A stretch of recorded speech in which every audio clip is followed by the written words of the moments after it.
Hello learners, this is a multilingual video discussion about Mendel's three laws of inheritance. Here are three words that we need to be familiar with in this lesson. First one is segregate, which means separate. Kung sa Ilonggo pa, painay or painon. Next, independent, which means not controlled by others. In Ilonggo, it means wala gasalig sa iban, you're on your own. Next, offspring, which means baby. Examples of offspring can be kitten, baby nga kuring, children kung sa tao, tadpole kung frogs, and piso, which are baby chicken. Okay? You already know him. His name is Gregor Mendel, and he is known as the father of genetics because siya ang nag-introduce sa genes, heredity, and variation sa tao. Then, he is also the person who created the three laws of inheritance. Ano ni sila? First one is law of dominance, second is law of independent assortment, and of course the last one is law of segregation. We're going to discuss them one by one in the following slides. The first law is the law of dominance, which means that in offspring, the dominant gene covers the recessive gene. Okay? I-cover, yatakpan niya, hindi makita. So, anong po silingon sini? For example, a red rose is bred with a white rose. Tapos, their offsprings are all red, red, red, and red. Pero look at this. Ang ilang genotype is heterozygous.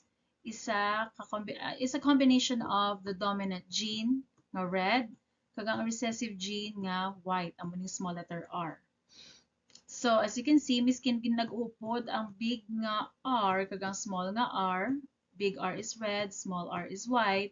Kaya tabunan sang dominant gene ang recessive gene. That's why ang tanan nga rose nga nagwa is red.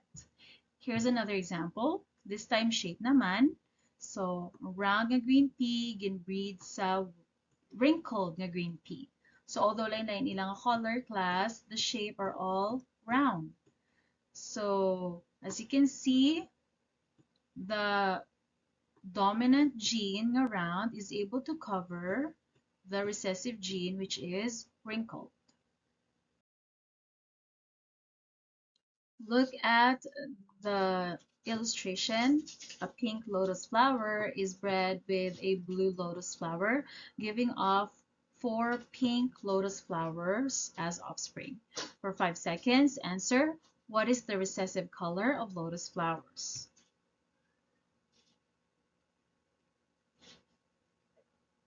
And the answer is blue. Blue is the recessive color of the lotus flowers.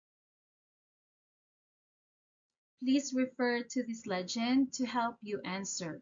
For 5 seconds, what is the dominant blood type? 5 seconds starts now. If your answer is blood type A, you're correct.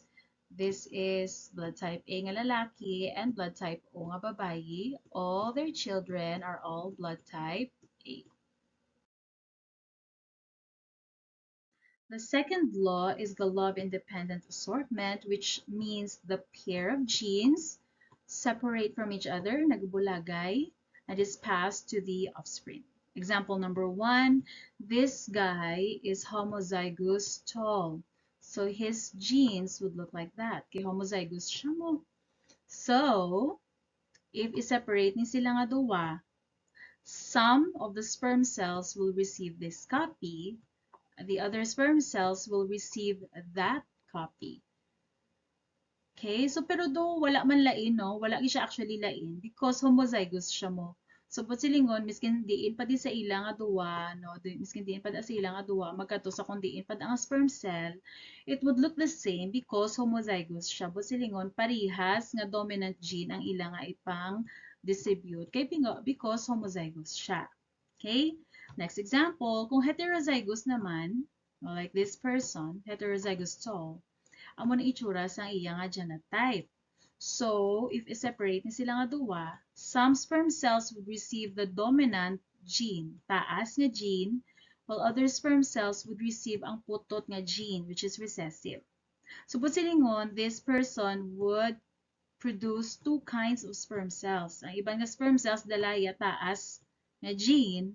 Ang iba naman ng sperm cells, ang dalaya putot nga gene. Hindi naman niya nga tawo, kay tungod nga homozygous siya, ang tanan niya nga sperm cells nagadala sang taas nga gene. So, that's the difference kung homozygous kag heterozygous ang ara sa imulawas nga gene. For 5 seconds, answer. What gene will the egg cells of this woman have? This woman has a heterozygous brown eyes. Your 5 seconds starts now. Let's see if your answer is correct. This woman will be able to produce two types of egg cells. The first one is an egg cell with dominant brown gene for brown eyes and recessive gene for brown eyes. The last law is the law of segregation, which means the offspring receives a random, dominant, or recessive gene. Random, meaning to say, hindi kakabalo, hindi mo mapakot. So, if the parent is homozygous, nga curly hair, ang bata will only receive a dominant gene for curly hair. If the parent is homozygous na straight hair,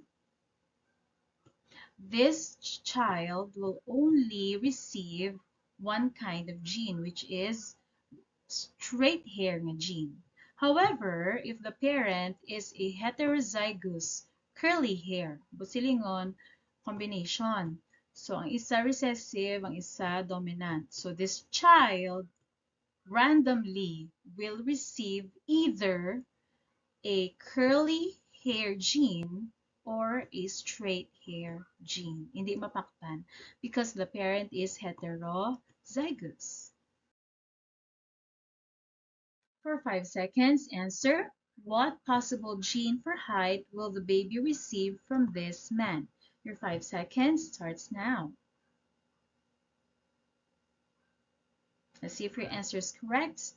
This man is a homozygous tall man.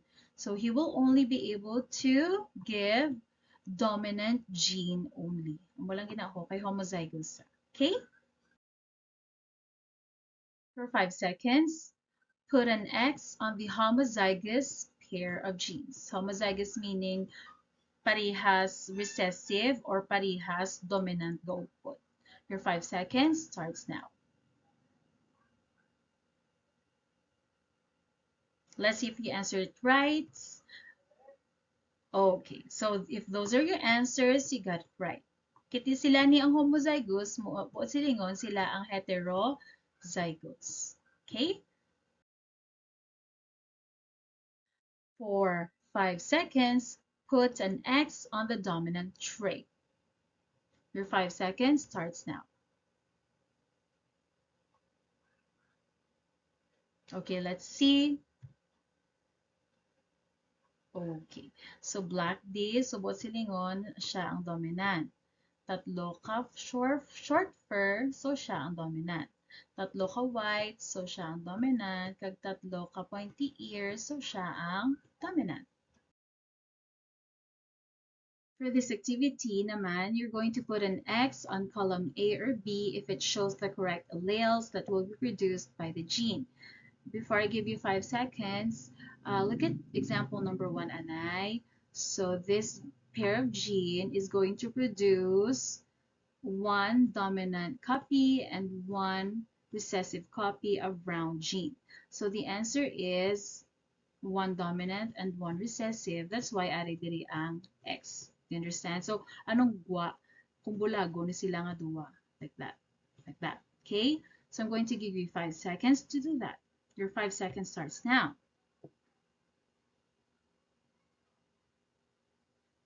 Okay, let's see if your answers are correct. There you go. If your answers are correct, very good. That is all we have in this video. See you all in class.